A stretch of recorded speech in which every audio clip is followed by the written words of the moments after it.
नमस्कार विद्यार्थी मित्र, सर्वांसाठी गुड इव्हिनिंग. युनिव्हर्सल फाउंडेशन मध्ये आपल्या सर्वांचे मनपूर्वक स्वागत. मी आहे प्राध्यापक गणपत उगडे. विद्यार्थी मित्र, युनिव्हर्सल फाउंडेशन मध्ये आपण मराठी व्याकरणाची पुष्पमाला गुंफत आहोत. त्यातील आज आपण पहिलं पुष्प गुंफणार आहोत आणि तो जो काही घटक आहे तो घटक आहे मराठी वर्णमाला. आता वर्णमालेच्या संदर्भात विचार करत असताना प्रथमतः जे जे कनेक्ट झाले त्या सर्वांचेच मनपूर्वक स्वागत. विद्यार्थी मित्र, एक गोष्ट लक्षात ठेवा की जो वेळेला महत्व देतो तो जीवनामध्ये सक्सेस होत असतो. आणि म्हणून तुम्हाला जर 4 वाजताचा टायमिंग दिलेला असेल तर 4 वाजता बरोबर तुम्हाला हजर राहावंच लागेल. आणि मग वेळेबरोबर आपल्याला धावायचं आहे. कारण त्याचं कारण सांगतो की मिल्खा सिंग सांगतो की मला 4 सेकंदासाठी 4 वर्ष घालावी लागली. का 4 सेकंदासाठी 4 वर्ष वाट पाहावी लागली? कारण त्याचं 4 सेकंदावरून सुवर्ण पदक हुकलेलं होतं. आणि म्हणून वेळ ही तितकीच महत्वाची आहे. तुम्हाला जर 4चा टायमिंग दिलेला असेल तर 4ला तुम्ही हजर राहायचं आहे. चला तर मित्र हो, पुन्हा एकदा आपल्या सर्वांचे मनपूर्वक स्वागत. तुम्ही भावी अधिकारी आहात. वेळेचं महत्व तुम्हाला समजणं गरजेचं आहे. आता एक मनातील भीती दूर करून टाका बरं का. मराठी व्याकरण अतिशय सोपं आहे. पैकीच्या पैकी गुण तुम्हाला मिळणार आहेत. सकारात्मक दृष्टिकोन ठेवा आणि मनामध्ये जसं तुम्ही शरीराने तिथं हजर आहात तसं मनाने देखील हजर असायचं आहे. मग एका बाजूला टीव्ही चाललाय, दुसऱ्या बाजूला मोबाईलवर मेसेज वगैरे येतोय, तिसऱ्या बाजूला काहीतरी बातम्या वगैरे चालू आहे, किंवा घरामध्ये काय तुमची जागा ठरवून घ्यायची की आपल्याला दर दिवशी 4 ते 5 वाजता लेक्चर करायचं आहे. मग आपली बैठक व्यवस्था फिक्स करून घ्यायची. घरामध्ये सूचना देऊन ठेवायच्या, बाबांनो 1 तासभर काही बडबड करू नका. मला जर माझ्या ध्येयापर्यंत पोहोचायचं आहे तर तुम्हाला सर्वांच्या तुमच्या सहकार्याची अपेक्षा आहे असं सांगून ठेवायचं. आणि तुमचा वही आणि पेन रेडी ठेवायचा. आता इथून पुढे जे जे येतील किंवा जे जे आता लाईव्ह मध्ये तुम्ही आहात, तुमची एक क्वायर बुक आणि एक तुमचा पेन तुमचा तयारच पाहिजे. ज्या वेळेस मी तुम्हाला महत्वाच्या सूचना देईल किंवा तुम्हाला असं वाटलं की हे आपल्याला महत्वाचं आहे, याचं आपण लिखाण करायचं आहे, त्या वेळेस ते मुद्दे तुम्हाला लिहून घेणं गरजेचं आहे. कारण अभ्यासाची जी काही पंचपदी वगैरे आहे त्या पंचपदीमध्ये सगळ्यात पहिली गोष्ट आहे श्रवण. म्हणजे जे काही मी तुम्हाला सांगणार आहे ते लक्षपूर्वक तन मन धन एक करून ऐकणं गरजेचं आहे. याला म्हणायचं श्रवण. दुसरी स्टेप आहे ते म्हणजे लेखन. 10 वेळा वाचणं आणि 1 वेळा लिखाण करणं बरोबर आहे. तिसरी स्टेप आहे वाचन. जे आज तुम्ही ऐकलेलं आहे, लिहून घेतलेलं आहे, स्वतःसाठी फावला वेळ काढायचा आणि त्याचं वाचन करणं गरजेचं आहे. त्यानंतर पुढची जी स्टेप आहे त्याला म्हणायचं पठण. पठण म्हणजे काही गोष्टी तुम्हाला पाठ कराव्या लागतील. आता पाठ कराव्या लागतील याचा अर्थ समजा गणिताची काही सूत्र असतील, मराठीचे काही विभक्ती प्रत्यय असतील, काही ट्रिक्स वगैरे असतील, त्या कमीत कमी तुम्हाला पाठ करणं गरजेचं आहे. मग 5वी गोष्ट आहे मनन. मनन याचा अर्थ असा, ज्या वेळेस तुम्ही रात्री बेडवरती झोपायला जाता, झोपायला गेल्यानंतर सहज मनाला प्रश्न विचारायचा की आपण आज दिवसभरामध्ये काय अभ्यास केला. समजा मराठीचं पहिलं लेक्चर झालं वर्णविचार, त्या वर्ण विचारामध्ये जे जे काही आपण शिकलो ते आपल्या किती लक्षात राहिलं असा मनाला प्रश्न करायचा. आणि झोपताना मनाला सूचना देऊन ठेवायची की बाबा रे, तुला हक्काची मानसन्मानाची आणि प्रतिष्ठेची भाकरी मिळवायची आहे आणि म्हणून तू जे काही कष्ट घेतोय त्याचं फळ तुला मिळणं गरजेचं आहे. 100% सरकारी नोकरी कुठल्याही परिस्थितीमध्ये तुम्हाला मिळवणं गरजेचं आहे. असं सूचना देऊन तुम्हाला काय करायचं, जागृत राहायचं आहे. चला तर मित्र हो, आपण सुरुवात करूया. सुरुवात करत असताना आता इथं तुम्हाला लक्षात घ्यायचं आहे. काय लक्षात घ्यायचंय पहा. आता आजचा जो काय आपला पहिला घटक आहे तो काय आहे, वर्णविचार आहे. काय आहे, वर्णविचार. या वर्णविचाराचा विचार करत असताना इथं तुम्हाला दिलेलं आहे पहा. काय दिलेलं आहे इथं. इथं तुम्हाला म्हटलेलं आहे की वर्णविचार यालाच काय म्हटलं जातं, यालाच म्हटलं जातं वर्णमाला. यालाच काय म्हटलं जातं, मूळाक्षरे म्हटलं जातं. आता वर्णविचार वर्ण म्हणजे काय आहे माहितीये? मी तुम्हाला सांगतो. वर्ण वर्ण नाव काय दिलं माहितीये का? तर वर्ण याचा अर्थ वर्ण म्हणजे रंग. वर्ण म्हणजे रंग. पूर्वीच्या काळी आणि आता देखील आणि पूर्वीच्या काळी देखील आता जे काही तुम्ही आम्ही लिखाण करतो, ते लिखाण काय करतो? कोणत्या तरी पेनाने करतो. मग तो काळा पेन असेल, निळा असेल, लाल असेल, हिरवा असेल, गुलाबी असेल, कोणताही पेन असू द्या. आजही आपण पेननेच शाईनेच लिखाण वगैरे करतो. मग पूर्वीच्या काळी देखील ही जी काही अक्षर आहे, ती अक्षर भिंतीवरती किंवा जमिनीवरती कुठेतरी विशिष्ट झाडपाल्याच्या रंगाने लिहून ठेवली जात होती आणि मग त्यांची एक मालिका तयार करण्यात आली. त्याला नाव दिलं वर्णमाला. आज आपण ब्लॅक पेन वापरतो, रेड पेन वापरतो, ब्ल्यू पेन वापरतो ना, वापरतो. आणि म्हणून वर्ण म्हणजे रंग. वर्ण म्हणजे काय? रंग. मग त्या रंगाने लिहून ठेवलेली जी काही अक्षर आहेत, त्या अक्षरांचा आपल्याला काय करायचंय? अभ्यास करायचा आहे. त्याची एक मालिका तयार करण्यात आली. त्याला काय म्हटलं जातं? वर्णमाला. आणि मूळाक्षरे याचा अर्थ असा, ज्या अक्षराला काना, मात्रा, वेलांटी, इकार, उकार, रफार असं कोणतंही स्वर चिन्ह लागत नाही, ते म्हणजे काय? मूळाक्षरे.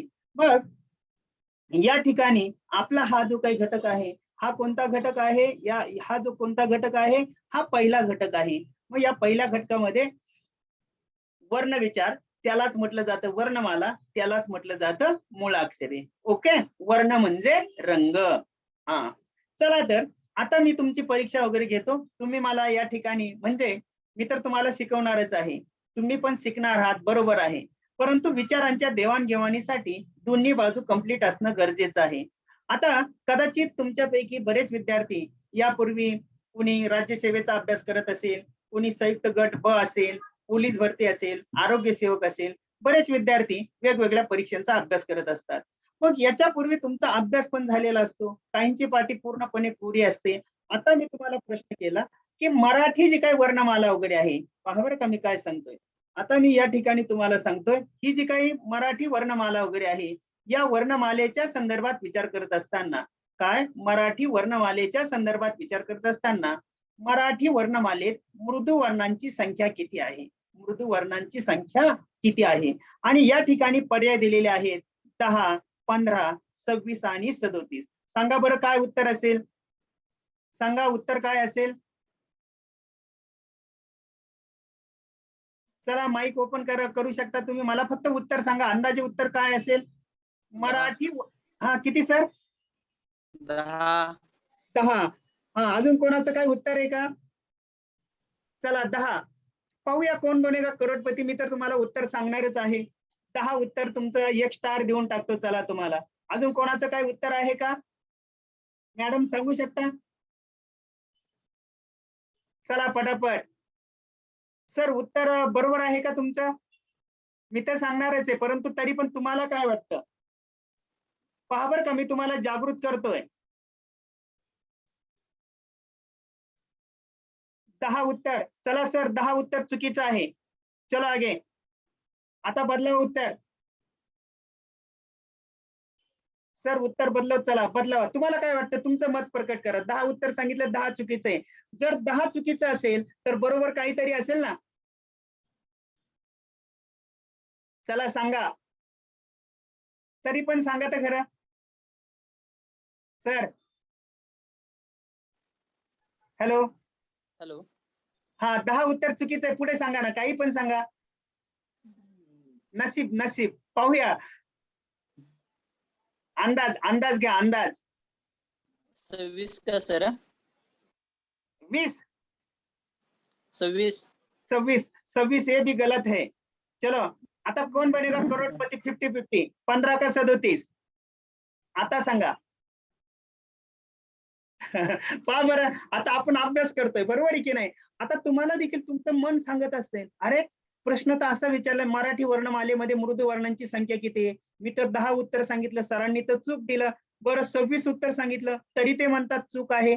प्रत्येक गोष्टीला बाप दाखवून येतं श्राद्ध घाल. मला तर स्पष्टीकरण द्यावंच लागेल, उत्तर बरोबर जर कोणतं आहे ते. आता बदलावा. आता नशीब कोणतं साथ देतंय पाहूया. हा, बदलावा. चुकलं तरी काही हरकत नाही, आपल्याला काही बक्षीस मिळवायचं नाही. हा, अजून. चलो तुमचे परीक्षा न पाहता या ठिकाणी मी बरोबर उत्तर कोणतं आहे हे 15 पण चूक आहे. हे 37 उत्तर बरोबर आहे. हे 100% 37 उत्तर बरोबर आहे. 37 उत्तर बरोबर आहे. आता तुमच्या मनामध्ये प्रश्न आहे, हे 37च उत्तर बरोबर का? 37च उत्तर बरोबर का? हे शिकवताना मी 100% सांगणार आहे. प्रश्न पहा बरं का काय विचारला. जिथं जिथं मार्केटमधील पुस्तके संपतात, तिथं आयोगाची प्रश्न सुरू होतात. माझं वाक्य पहा, मी स्टेटमेंट काय केलंय.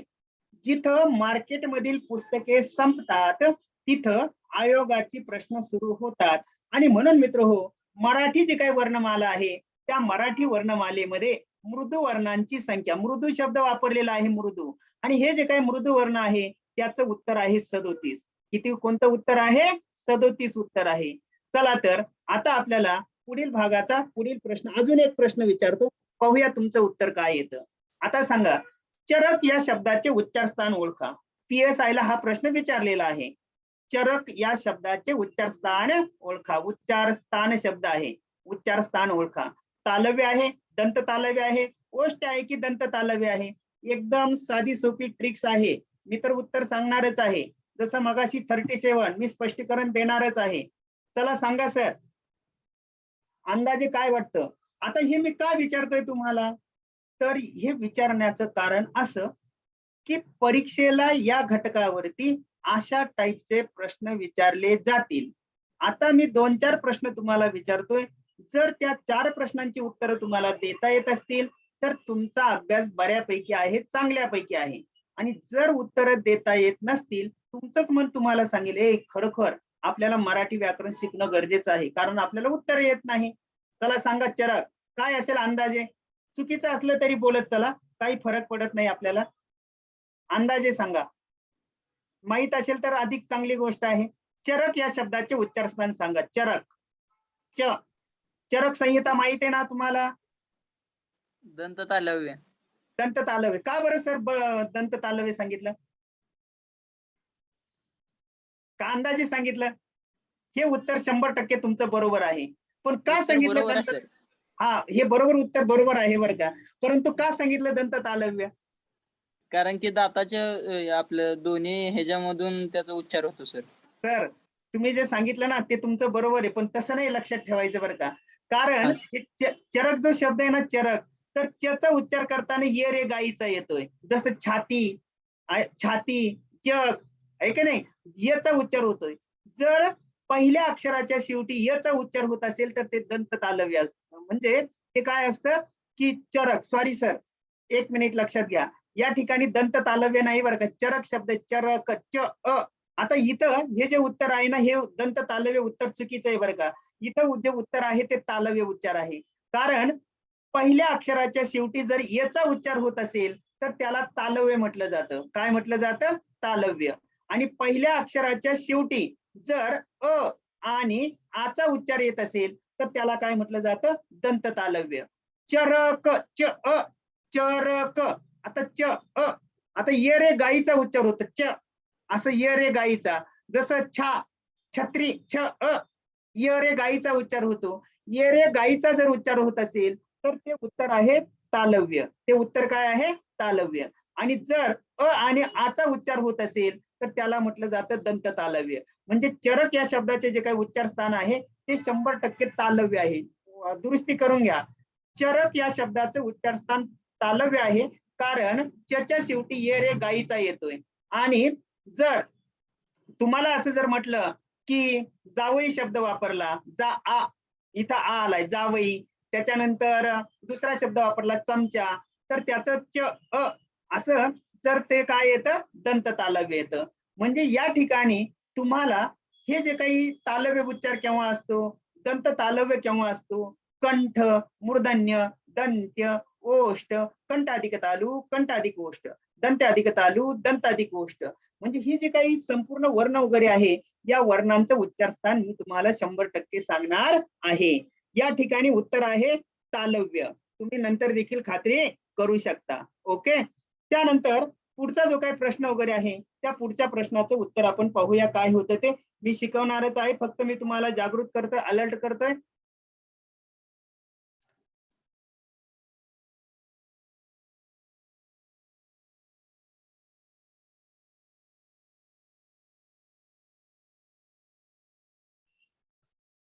हम्म. चला तर पुढचा प्रश्न काय पहा, तिसरा. खालीलपैकी तत्सम स्वर कोणता? खालीलपैकी तत्सम स्वर कोणते? आता सांगा उत्तर. पहिल्याचं उत्तर होतं 37, दुसऱ्याचं उत्तर होतं तालव्य. आता तिसऱ्याचं उत्तर काय आहे पहा. खालीलपैकी तत्सम स्वर कोणते? तत्सम. तत्सम का मतलब मालूम है? तत्सम म्हणजे काय? तर तत्सम याचा अर्थ संस्कृत. संस्कृत आपल्या मराठी भाषेचा जो काही उगम आहे तो उगम कोणत्या भाषेतून झालेला आहे? संस्कृत भाषेतून झालेला आहे. सांगा उत्तर काय असेल अंदाजे. खालीलपैकी तत्सम स्वर कोणता? अ आ, ए अ, रु लू आणि अ आणि ई. काय उत्तर असेल अंदाजे? हा सांगा, मगाच्या सारखं उत्तर सांगा, तुम्ही कोणतंही सांगू शकता. तर मीच उत्तर सांगतोय, पाहूया या ठिकाणी. मित्र हो, हे जे आहे ना रु आणि लू, हे जे काही दोन स्वर आहे या स्वरांना तत्सम स्वर म्हणायचं. काय म्हणायचंय? तत्सम स्वर. आणि या ठिकाणी हे दोन जे आहेत हे कोणते स्वर आहे? इंग्रजी स्वर आहे. कोणते स्वर आहे? इंग्रजी स्वर आहे. त्याच्यानंतर हे जे आहे याला काय म्हटलं जातं? सजातीय स्वर म्हटलं जातं. आणि हा जो प्रकार आहे याला काय म्हटलं जातं? विजातीय स्वर म्हटलं जातं. मग मी तुम्हाला शिकवताना शिकवणार आहे सजातीय स्वर कोणते, विजातीय स्वर कोणते, इंग्रजी स्वर कोणते, तत्सम स्वर कोणते. स्वरांचे 10 प्रकार मी तुम्हाला सांगणार आहे. किती प्रकार सांगणार आहे? 10. ओके. चला तर पुढचा प्रश्न विचारलेला आहे. पुढचा प्रश्न काय आहे? प्रश्न मी 2-4च घेतलेले, जास्त प्रश्न घेत नाही, कारण 4 प्रश्न तुमच्या लक्षात येण्यासाठी. आता चौथा प्रश्न पहा, मी लगेचच शिकवायला सुरुवात करणार आहे. फक्त मी हे 4 प्रश्न का घेतले तर 2-4 प्रश्नांची तुम्हाला ओळख व्हावी, जेणेकरून तुमचं मन तुम्हाला सांगेल की सर प्रश्न विचारतात, आपल्याला उत्तर सांगता येत नाही, म्हणून घेतलेले आहे. जोड अक्षर नसलेला वर्ण ओळखा. आता सांगा बरं, जोड अक्षर नसलेला वर्ण, जोड अक्षर नसलेले जे काही वर्ण आहे, नसलेले वर्ण, हे 2-2 वर्ण दिलेले आहेत. जोड अक्षर नसलेले वर्ण ओळखा. हा सांगा, सांगा सर अंदाजे की याच्यामध्ये जोड अक्षर कोणतं नाही का, कोणतं बरोबर आहे? दोन्ही बरोबर. हा, हे तिसरं बरोबर आहे 100%. आता मात्र खरंच उत्तर बरोबर आलं बरं का. याच्यामध्ये हे त अधिक र, श अधिक र, इथं द, इथं हा कसा तयार झाला? क अधिक श अधिक अ, हे तिघ जण एकत्र आले, हा तयार झाला. हा न कसा तयार झाला? द अधिक न अधिक य अधिक अ. म्हणजे ही सगळी जोड अक्षर आहे. वरील दोन्ही उत्तर कशी आहे? बरोबर आहे. ओके.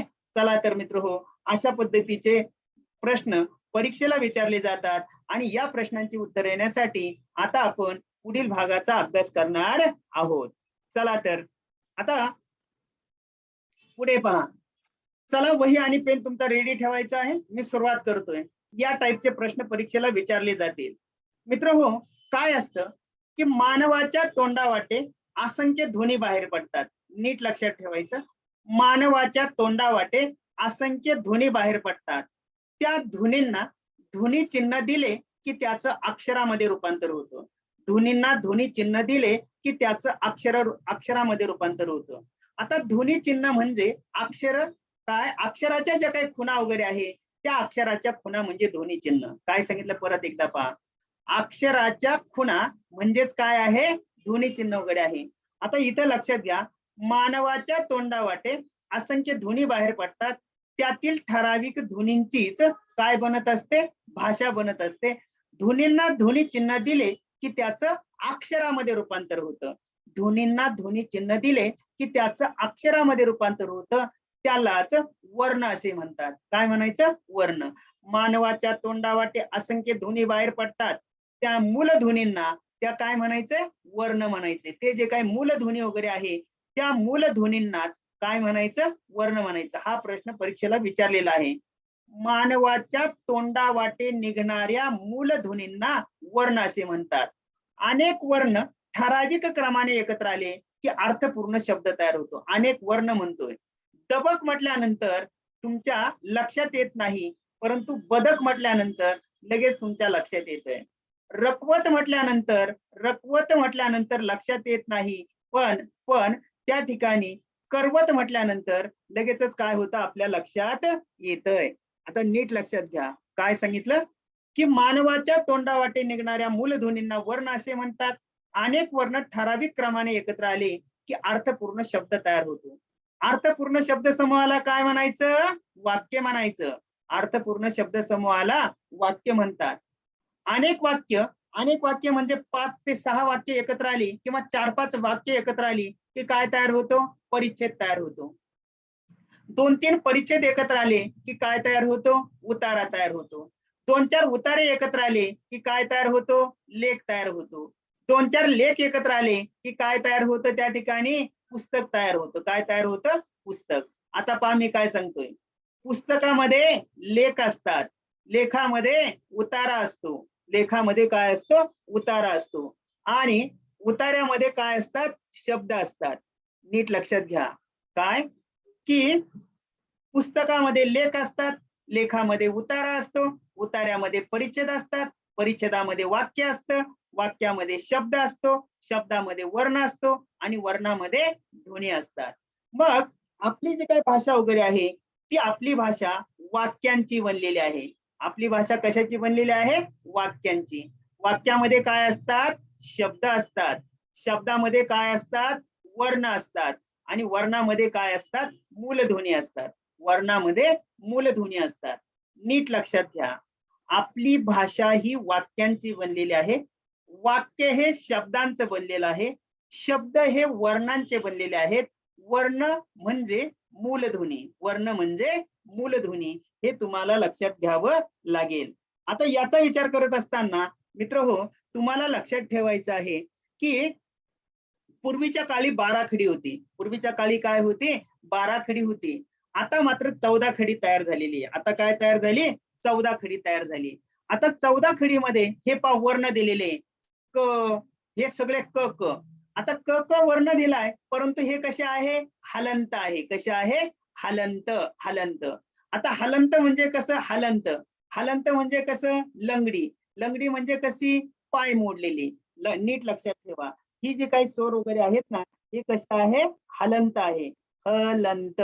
हलंत म्हणजे कशी? लंगडी. लंगडी, लंगडी, लंगडी.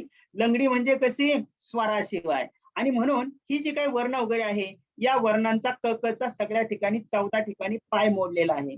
पाय मोडल्यानंतर या व्यंजनामध्ये आता काय मिसळायचे? हे स्वर मिसळायचे.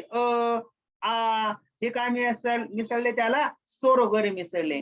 आता स्वरांची संख्या किती आहे? 14 आहे. आणि त्याच्यानंतर हे जे काही स्वर आहे, तर या स्वरांची ही स्वर चिन्ह आहे. ही काय झाली? ही सगळी स्वर चिन्ह वगैरे झाली. याचं स्वर चिन्ह काय आहे? अशा पद्धतीचं याचं स्वर चिन्ह आहे. त्याच्यानंतर याचं अचं स्वर चिन्ह काय आहे? अशा पद्धतीने याचं स्वर चिन्ह आहे. मग आता नीट लक्षात ठेवा, हे फक्त अर्धा चंद्र आहे आणि हे मात्र काना आणि अर्धा चंद्र आहे. मग आता पहा, हे हलंत आहे, व्यंजन आहे. व्यंजनामध्ये स्वर मिसळला, या स्वराचं हे स्वर चिन्ह आहे आणि त्याच्यापासून 14 खडी तयार झाली. कोणती? 14 खडी. पाहून घ्या 14 खडी. 14 खडीमध्ये क, का, की, की, कु, कु, के, कै, को, कौ, कम, क. त्याच्यानंतर कौ, त्याच्यानंतर कम आणि का. आता याचा विचार करत असताना मित्र तुमच्या लक्षात येईल, पूर्वी 12 खडी होती, आता मात्र ती 14 खडी तयार झालेली आहे. आता 14 खडी का तयार झाली याचं कारण मी तुम्हाला देतो. 14 खडी होण्याचं कारण पहा बरं का. व्यंजन असतात, व्यंजनामध्ये स्वर मिसळला जातो, स्वराला चिन्ह दिलं की त्याचं कशामध्ये रूपांतर होतं? अक्षरामध्ये रूपांतर होतं. त्याला म्हटलं जातं 14 खडी. मग झालं काय? तर झालं असं, 6 नोव्हेंबर लक्षात ठेवा, 6 नोव्हेंबर 6 नोव्हेंबर 2009 महाराष्ट्र शासनाने स्वीकारलेली वर्णमाला. या वर्णमालेमध्ये हा ॲ आणि अ हे जे काही 2 स्वर वगैरे आहेत, या 2 स्वरांना आ दत्त स्वर म्हणायचं. आ दत्त स्वर. कोणते स्वर आहे? आ दत्त. आ दत्त स्वर म्हणजे काय? आ दत्त स्वर म्हणजे अचानक नव्याने आलेले. अचानक नव्याने आलेले. आता हे स्वर कोणी आणले, तर त्याचा पाठपुरावा जो आहे तो पाठपुरावा केलाय डॉक्टर अरविंद मंगळूरकर. कोणी केलेला आहे, अरविंद अरविंद मंगळूरकरांनी. मंगळूरकर लक्षात ठेवा, अरविंद मंगळूरकर. आणि हे जे काही शब्द आहेत या शब्दांचा जर विचार वगैरे केला, सकाळी झोपेतून उठल्यापासून रात्री झोपेपर्यंत, सकाळी झोपेतून उठल्यापासून रात्री झोपेपर्यंत जवळजवळ 60% शब्द आपण इंग्रजी बोलत असतो. उठल्याबरोबर फॅन बंद कर, फॅन. आपण म्हणतो टेबल, ऑक्सिजन, ऑक्टोबर, त्याच्यानंतर ambulance, cat, mat, fat, rat, cat असे शब्द आपण वापरत असतो. आणि म्हणून भाषेची जी काही अडचण आहे ती अडचण लक्षात घेऊन डॉक्टर अरविंद मंगळूरकरांनी काय केलं, ॲ आणि अ हे दोन स्वर म्हणून गणले जावेत असा आग्रह धरला. आणि महाराष्ट्र शासनाने 6 नोव्हेंबर 2009 रोजी ॲ आणि अ या दोन स्वरांचा स्वीकार केला. याला काय म्हटलेलं आहे, आदत्त स्वर. आणि मग झालं काय की यापूर्वी मराठी भाषा 6 नोव्हेंबर 2009 पूर्वी ती 50 अक्षरांची वर्णमाला होती. किती अक्षरांची वर्णमाला होती, 50 अक्षरांची. परंतु 6 नोव्हेंबर 2009 नंतर, 6 नोव्हेंबर 2009 नंतर आधुनिक जी काही मराठी वर्णमाला वगैरे आहे ती वर्णमाला किती अक्षरांची झालेली आहे, 52 अक्षरांची झालेली आहे. किती अक्षरांची झालेली आहे, 52 अक्षरांची झालेली आहे. आणि मग आता परीक्षेला इथं प्रश्न कसे विचारले जातील पहा. परीक्षेला तुम्हाला असा प्रश्न विचारला जाईल की कोणत्या स्वरांना आदत्त स्वर असे म्हणतात. आदत्त म्हणजे अचानक नव्याने उपस्थित झालेले. तर तुमचं उत्तर आहे की अ आणि अ या दोन स्वरांना आदत्त स्वर असे म्हणतात. त्याचा पाठपुरावा कोणी केला, भाषा अभ्यासक आहे डॉक्टर अरविंद मंगळूरकर. आणि हे जे काही दोन स्वर आहे हे दोन स्वर फक्त इंग्रजी शब्दापुरतेच मर्यादित आहे. इंग्रजी शब्दापुरतेच मर्यादित आहे, ते इतर शब्दांसाठी वापरले जात नाही. जसं आपण म्हणतो ऑक्सिजन, ऑक्सिजन. प्राणवायू म्हणतो का आपण, नाही म्हणत. आपण काय म्हणतो, ऑक्सिजन म्हणतो. त्या रुग्ण, एखादा माणूस अचानक आजारी पडला, आपण त्याला काय म्हणतो, ॲम्ब्युलन्स आणा, ॲम्ब्युलन्स शब्द वापरतो. आपण म्हणतो का वैद्याकडे जायचं, नाही म्हणत. आपण म्हणतो डॉक्टरकडे जायचं. आणि म्हणून या ठिकाणी हे जे काही दोन शब्द वगैरे आहेत, दोन स्वर वगैरे आहेत, हे फक्त इंग्रजी भाषेपुरतेच मर्यादित आहे. मग तुम्हाला काय सांगितलं, 6 नोव्हेंबर 2009 पूर्वी मराठी भाषा ही 50 अक्षरांची वर्णमाला होती. 6 नोव्हेंबर 2009 नंतर आधुनिक मराठी वर्णमाला ही एकूण किती अक्षरांची आहे, 52 अक्षरांची आहे. किती अक्षरांची, 52 अक्षरांची. आता या 52 अक्षरांचा जर विचार वगैरे केला तर मित्र हो, या ठिकाणी तुमच्या लक्षात येईल याच्यामध्ये 14 काय आहेत, 14 याच्यामध्ये स्वर आहेत. 14 काय झाले, स्वर झाले. त्याच्यानंतर इथं जर तुम्ही लक्षात वगैरे घेतलं 14 स्वरानंतर मित्र हो, या ठिकाणी दोन ज्या काय आहेत तर दोन स्वरादी वगैरे आहेत. 14 काय झाले, स्वर झाले. 2 काय झाल्या, स्वरादी झाल्या. आणि त्यानंतर या ठिकाणी व्यंजनांचा जर विचार वगैरे केला तर व्यंजनांची संख्या किती आहे, 34 आहे, 34. आणि त्यानंतर विशेष संयुक्त जे काही व्यंजन वगैरे आहेत या विशेष संयुक्त व्यंजनांचा जर विचार केला तर विशेष संयुक्त व्यंजनांचा विचार करत असताना ते किती आहेत, 2 आहेत.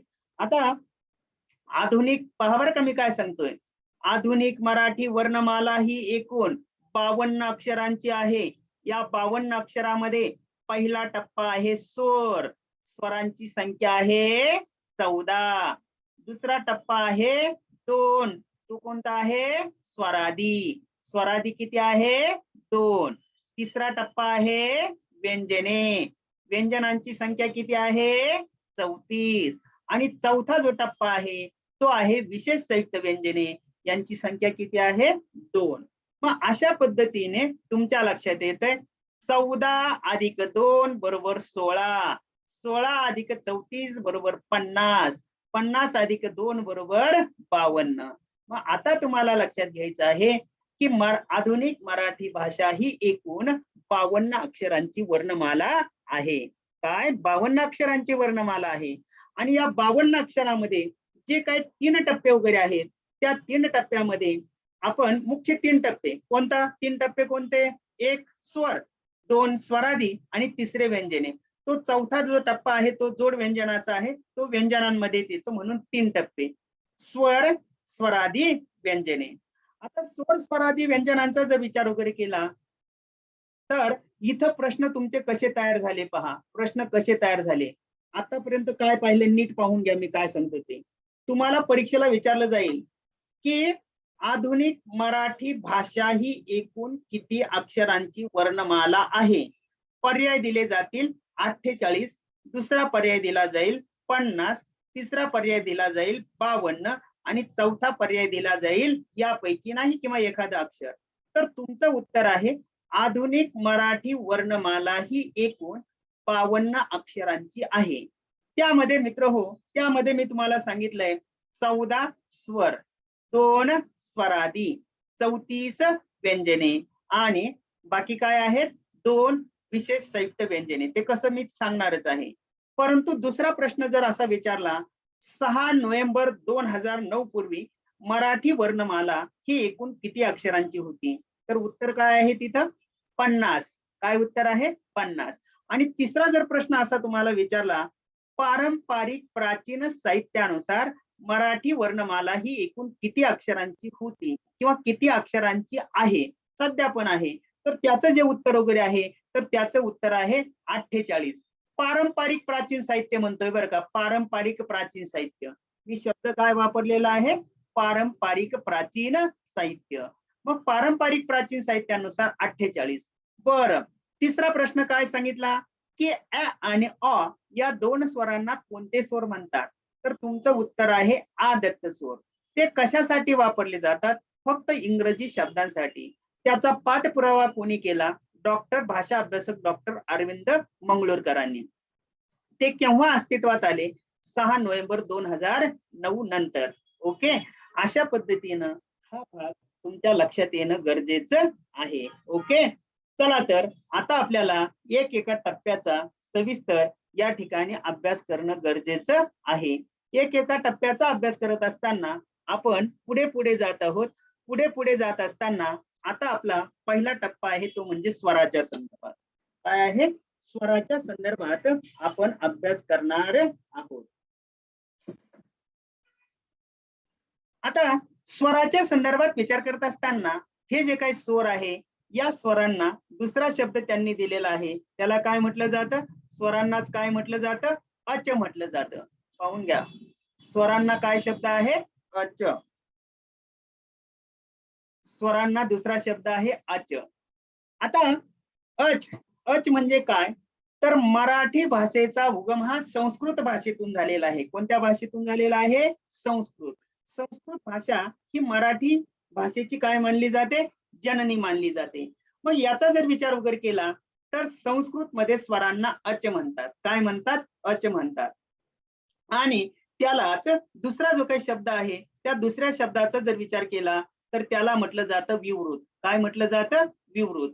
आता विवृत म्हणजे काय हे मी तुम्हाला समजून सांगणार आहे. जसं समानार्थी शब्द असतात, जसं स्वर, त्याच्यानंतर स्वरांनाच अच म्हणतात, अचलाच त्याला दुसरा शब्द आहे विवृत. आता विवृत म्हणजे काय हे देखील मी तुम्हाला समजून सांगणार आहे. पण कसं समजून सांगणारे पाहते. अगोदर तुम्हाला इथं लक्षात घ्यायचंय स्वरांची संख्या किती आहे? 14. स्वरांची संख्या किती आहे? 14 लक्षात घ्यायचंय. स्वरांची संख्या 14 आहे. 14.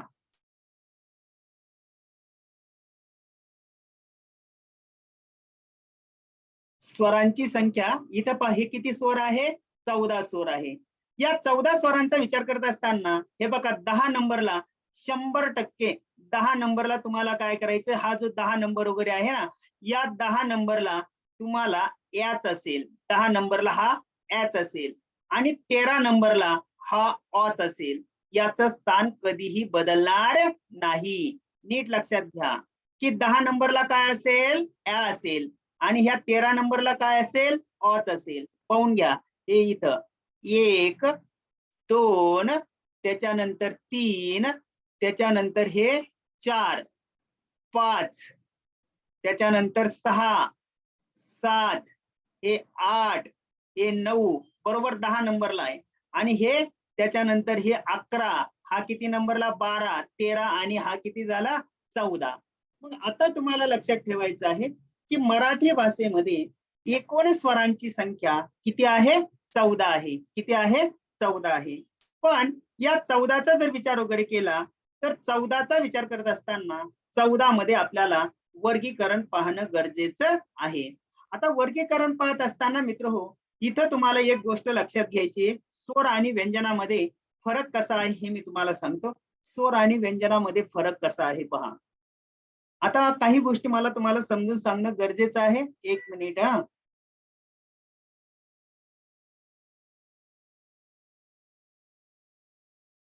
हे पहा, क, च, ट, त, प.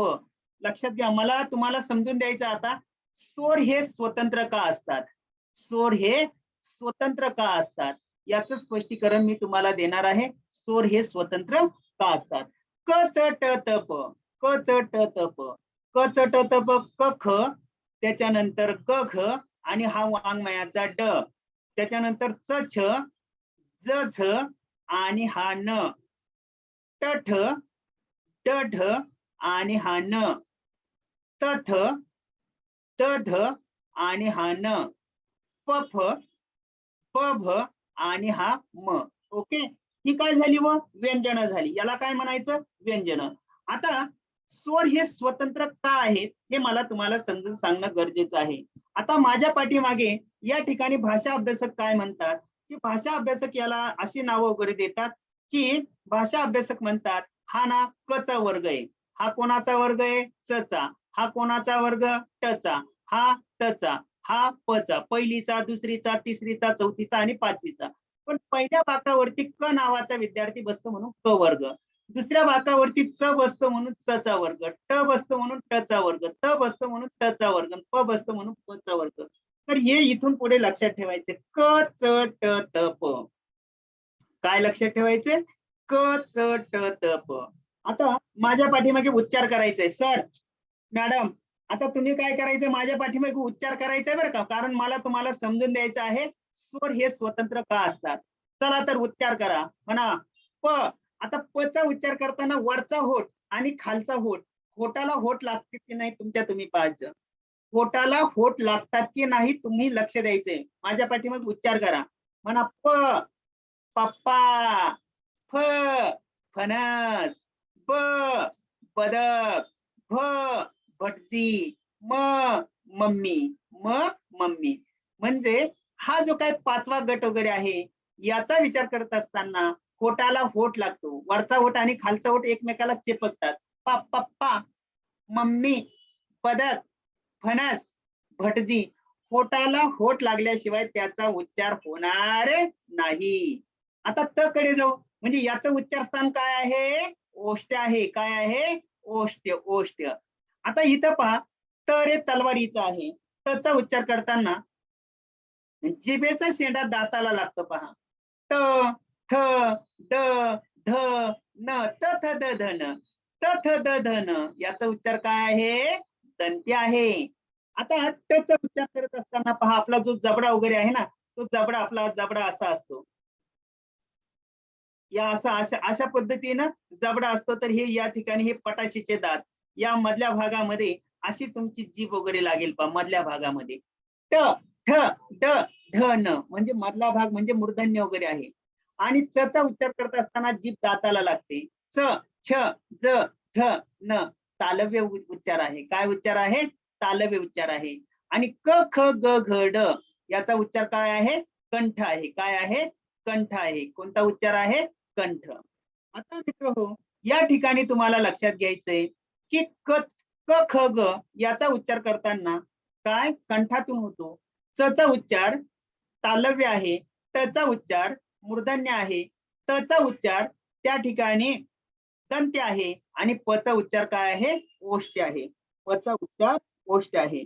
या सगळ्यातून मला तुम्हाला असं सांगायचं आहे, सांगायचं म्हणजे असं की या ठिकाणी मित्र हो, व्यंजनांचा उच्चार करताना आता मी तुम्हाला दाखवलंय, पोटाला होठ लागतो, जीभ दाताला लागते, जीभ टाळूला लागते, त्याचबरोबर कंठातून आवाज वगैरे येतो.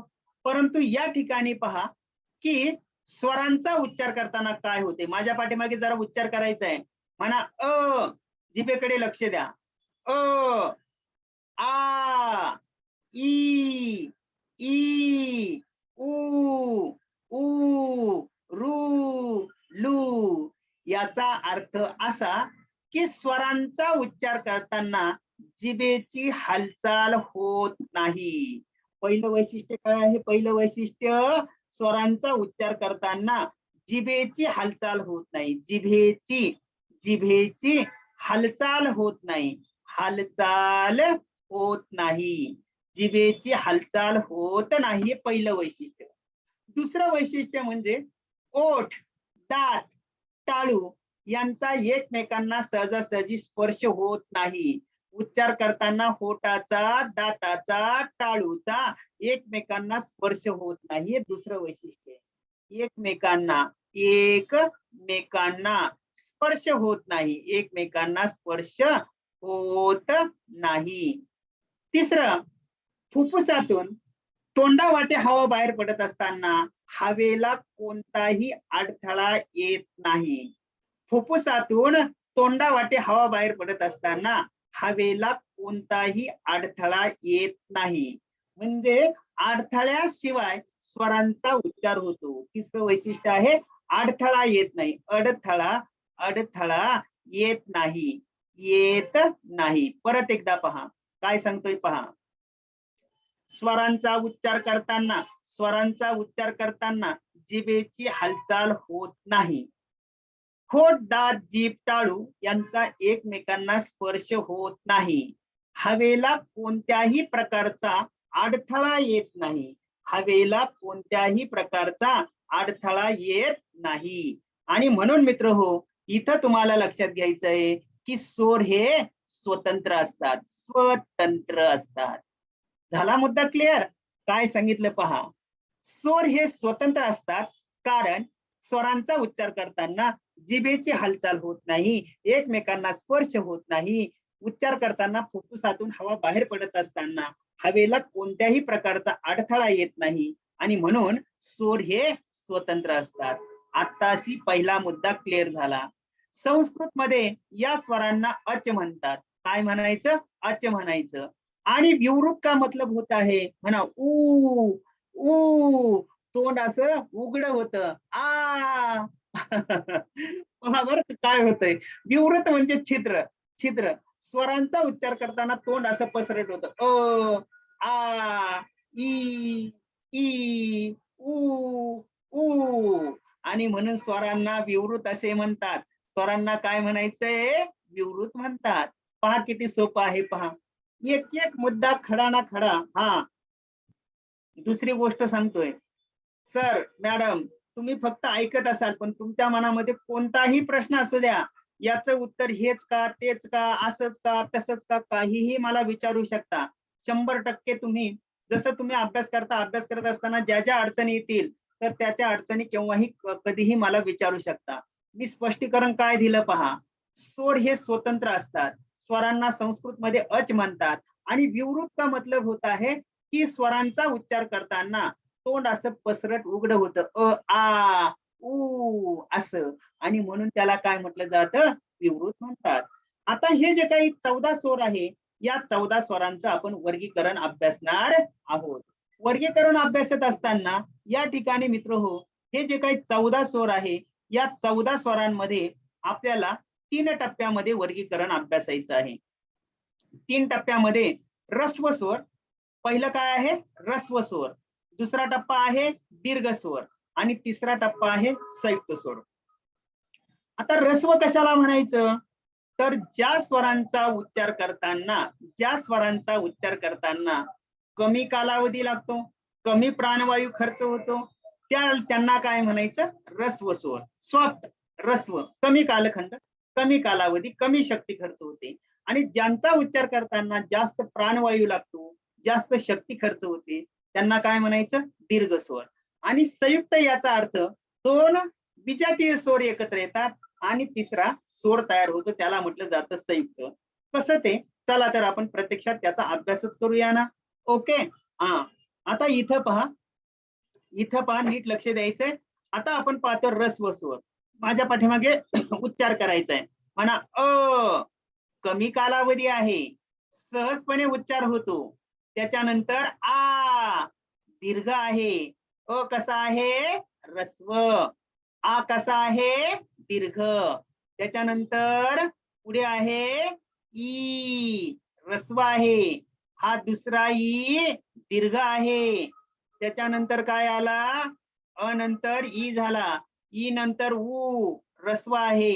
हा उ कसा झाला, दीर्घ झाला. उ नंतर काय आहे, रू, रस्व आहे.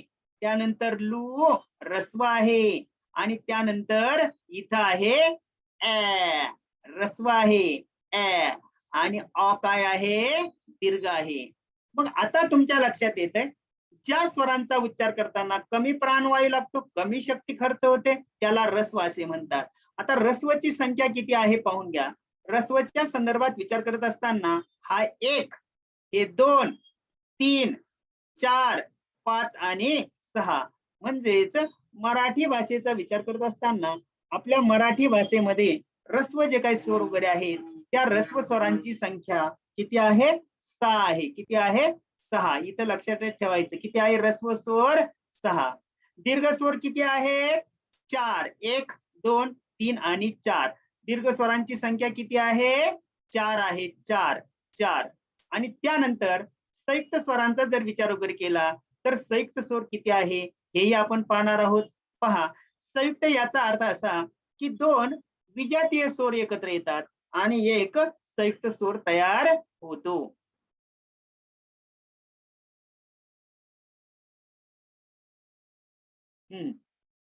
आता संयुक्त स्वर कसे तयार होतात पहा, मी संयुक्त स्वरांचं स्पष्टीकरण देतो. संयुक्त, आता इथं सजातीय रस्व स्वर किती पाहिले, 6. दीर्घ स्वर किती पाहिले, 4. आता 6 4 किती झाले, 10. 10 4 किती होतील, 14. आता संयुक्त म्हणजे काय मी तुम्हाला सांगणार आहे की संयुक्त स्वर आहे कोणते पहा, ए, त्याच्यानंतर आई, त्याच्यानंतर ओ आणि त्याच्यानंतर हा आहे आऊ. काय आहे, आऊ, हा ओ.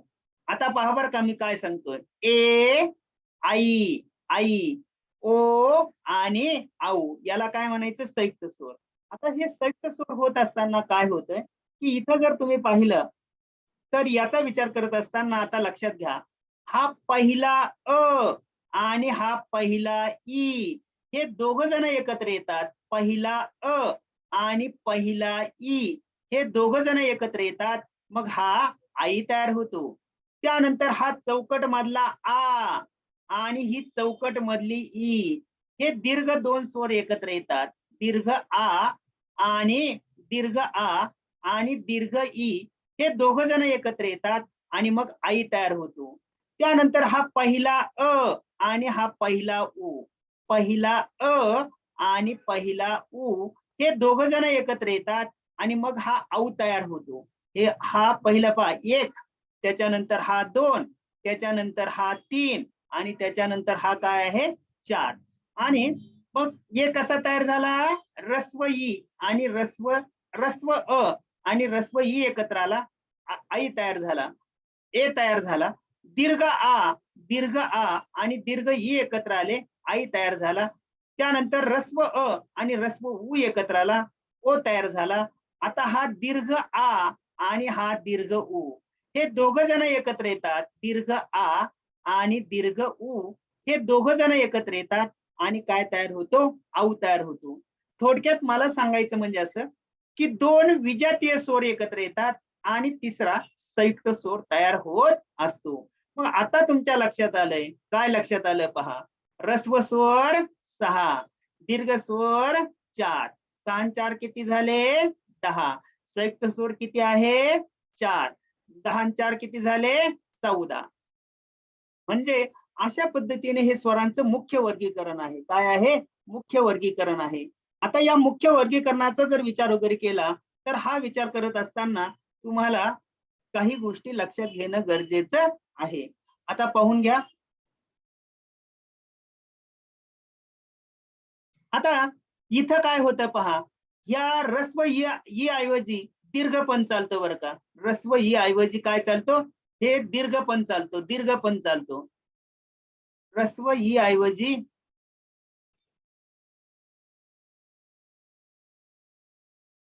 दीर्घपण चालतो.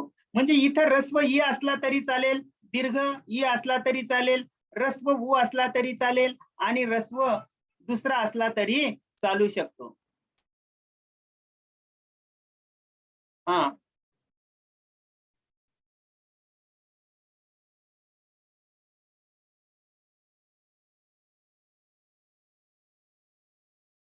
पहा काय लक्षात आलं पहा. स्वरांची संख्या किती आहे, 14. रस्व स्वर किती आहे, 6. दीर्घ स्वर किती आहे, दीर्घ स्वर 4 आणि संयुक्त स्वर किती आहे, संयुक्त स्वर 4. पण इथं तुम्हाला लक्षात ठेवायचे, काय लक्षात ठेवायचे हे पहा, हे रस्व आहेत. इथं रस्व ई असला तरी चालतो, दीर्घ ई असला तरी चालतो. याला काय म्हणायचं, गरीब. हे काय आहे, श्रीमंत. हे गरीब, हे काय आहे, श्रीमंत. इथं पहिली ई असली तरी चालेल, इथं दुसरा उ असला तरी चालेल, इथं पहिला उ असला तरी चालेल. दोघांपैकी एक असणं गरजेचं आहे. मग आता लक्षात घ्या, रस्व स्वरांची संख्या 6, दीर्घ स्वरांची संख्या 4, संयुक्त स्वरांची संख्या 4. 4 आणि 4 किती झाले, 8. 8 आणि 6, 4 आणि 4 8. हा, आणि 8 आणि 6 किती झाले, 14. ओके, 6 आणि 4 10 आणि 4 14. तर अशा पद्धतीने या ठिकाणी मी तुम्हाला सांगितलं, स्वर म्हणजे स्वर. स्वर हे स्वतंत्र असतात, त्यांनाच अच म्हणतात. विवृत म्हणजे तोंड पसरट वगैरे होतं. मराठी भाषेमध्ये स्वरांची संख्या आहे 14.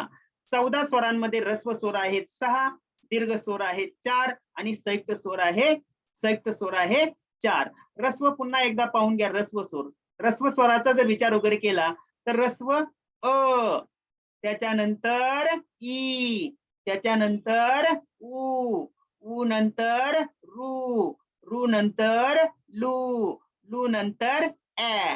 असे किती झाले, हे 6 झाले. पाहून घ्या, 1 2 3 4 5 आणि 6. आता इथं जर तुम्हाला पाहिलं तर इथं लक्षात घेत असताना मित्र हो, इथं पहा, आता दीर्घ स्वर. दीर्घ स्वर कोणते आहे, 4. 4 कोणते, आ, ई, हा उ आणि हा अ. हे किती झाले, 4. 6 आणि 4 10 आणि हे भाऊ किती, 4. म्हणजे किती झाले, 14. अशा पद्धतीने स्वरांचं मुख्य वर्गीकरण आपण अभ्यासलेलं आहे. त्यानंतर अजून प्रपंच त्याचा बाकी आहे. तो प्रपंचाचा जर विचार वगैरे केला तर तो प्रपंच असा आहे पहा. असा म्हणजे कसा, तर त्याच्यामध्ये तुम्हाला आता काही गोष्टी लक्षात घ्यायच्या आहेत.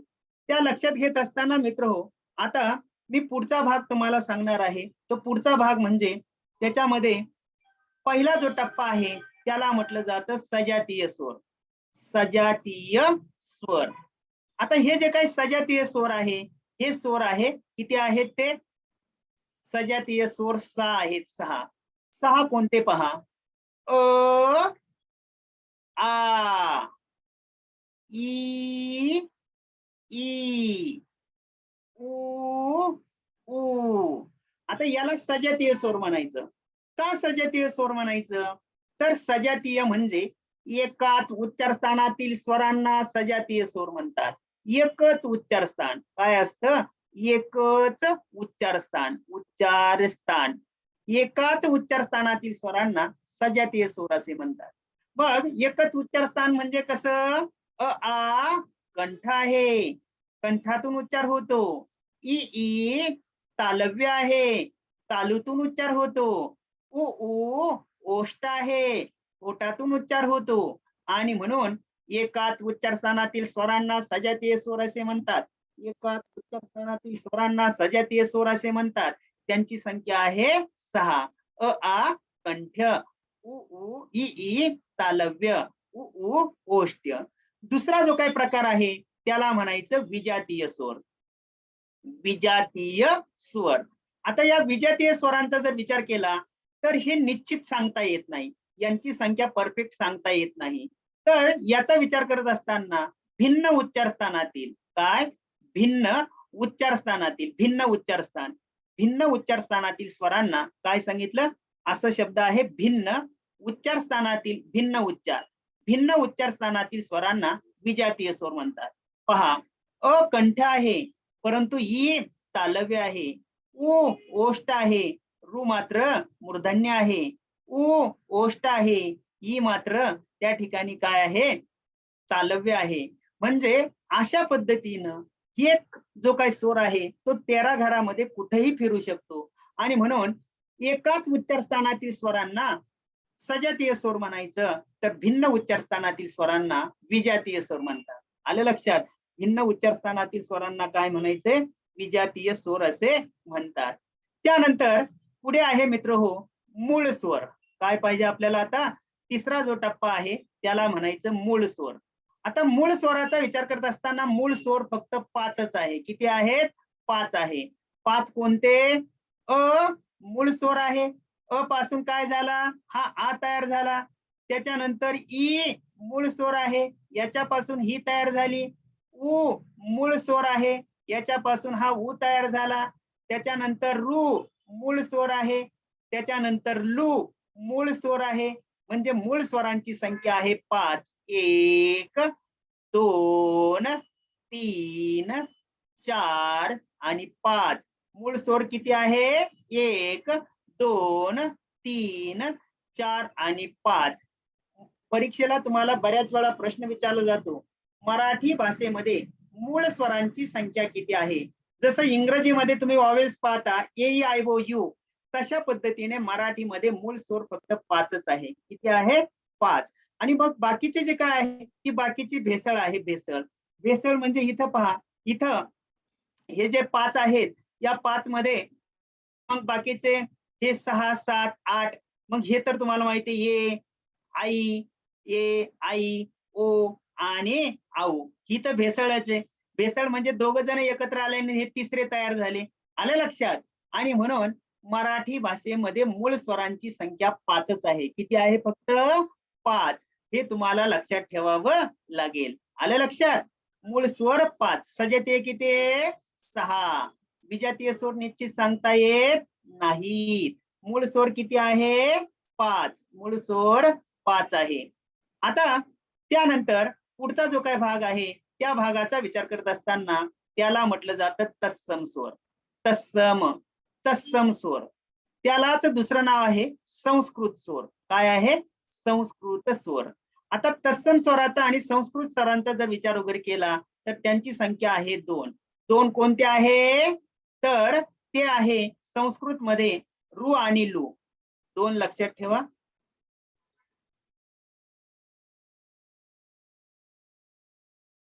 संस्कृत त्यालाच काय म्हटलं जातं, तत्सम स्वर. संस्कृत म्हणजे तत्सम स्वर, तत्सम. याची संख्या किती आहे, 2 आहे. किती आहे, 2 आहे. कोणते आहे ते 2, तर एक आहे रू आणि दुसरा काय आहे, लू. हे जे काही 2 स्वर आहे या 2 स्वरांना तत्सम स्वर असे म्हणतात. जे स्वर संस्कृत भाषेतून मराठी भाषेमध्ये आपण घेत असताना मराठी भाषेमध्ये यापासून मराठी शब्द तयार झालेले नाहीत. जे आहेत ते सगळे संस्कृत आहे. जसं ऋतू शब्द आहे, कृषी शब्द आहे, क्लुप्ती शब्द आहे. बरोबर आहे की नाही? म्हणजेच रू आणि लू या 2 स्वरांना तत्सम स्वर असे म्हणतात. मराठीमध्ये त्यापासून शब्द तयार झालेले नाहीत. त्यानंतर आहे इंग्रजी स्वर. इंग्रजी स्वरांचा जर विचार केला तर मी तुम्हाला सुरुवातीलाच सांगितलं, इंग्रजी स्वरांची संख्या आहे 2. ते कोणते आहे, ä आणि अ. हे फक्त इंग्रजी शब्दापुरतेच मर्यादित आहे. आणि शेवटी लुप्त होत चाललेला जो काही स्वर आहे तो आहे लू. याच्यापासून मराठी भाषेमध्ये याला लुप्त का मतलब होता है, नाहीसा होत चाललेला. याच्यापासून मराठीमध्ये फक्त एकच शब्द तयार झालेला आहे, तो म्हणजे क्लुप्ती. कोणता शब्द तयार झालेला आहे, क्लुप्ती. कोणता, क्लुप्ती. ओके. आता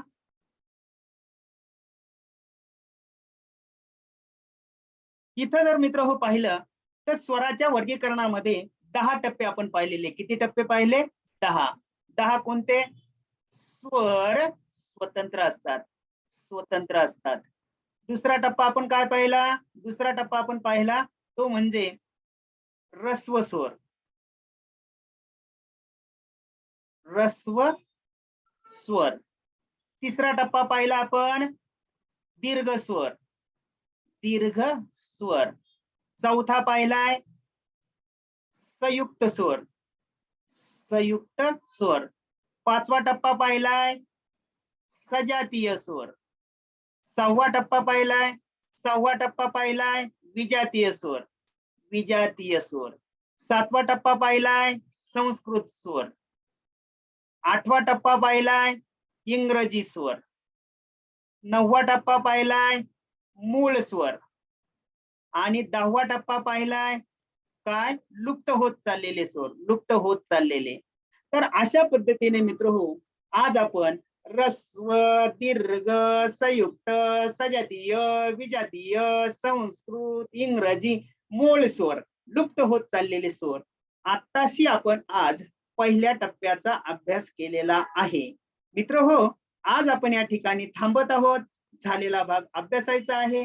तुमच्या कोणत्याही प्रकारच्या शंका असतील त्या तुम्ही मला कधीही कमेंट मध्ये विचारू शकता अथवा पर्सनल माझा नंबर आहे 8600633394 या क्रमांकावरती संपर्क साधू शकता. धन्यवाद मित्र हो आज आपण या ठिकाणी थांबतोय. सर्वांसाठी अभ्यासाला बेस्ट ऑफ लक. धन्यवाद.